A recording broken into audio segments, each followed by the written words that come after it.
When is sacrificing material for a chess blockade a good idea? Imagine you're in the middle of a game and your opponent's pawns are creeping forward, threatening your position. Suddenly, you consider giving up some material. But why would you do that? Well, in chess, sacrificing material to set up a blockade can be a smart move, especially during the middle game. This is when the game is most about positioning and controlling key areas, not just capturing pieces. The main idea is to stop your opponent's pawns from advancing and to limit their piece activity. Usually, players sacrifice a rook or a minor piece to place a knight on a critical square in front of an opponent's pawn. This creates a blockade that the pawn cannot cross. When the pawn is blocked, it can't support other pawns or break through your defenses. This immobilizes that part of the opponent's pawn structure and makes their pieces less effective. Rooks and heavy pieces become less useful in these closed positions, giving you a strategic advantage. Sacrificing material makes sense when the opponent's extra pawn or material is no longer useful because it is trapped behind your blockade. If their pawn can't move forward or support other pieces, their overall position weakens.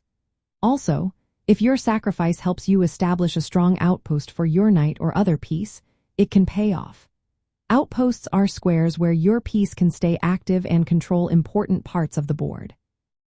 Another good reason to sacrifice is if it helps you control key squares or open lines later. For example, removing a pawn or piece might close open files or diagonals, making it harder for your opponent to activate their rooks or bishops.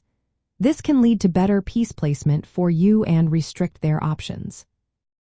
A classic example is when you give up a rook to install a knight on a square in front of a pawn. This move can close open files and block the opponent's counterplay.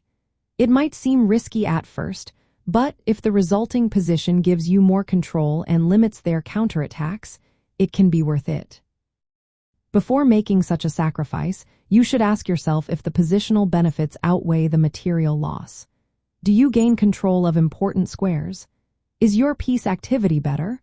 Will your opponent's pawn breaks be stopped? If the answer is yes, then sacrificing material for a blockade can be a very effective strategy.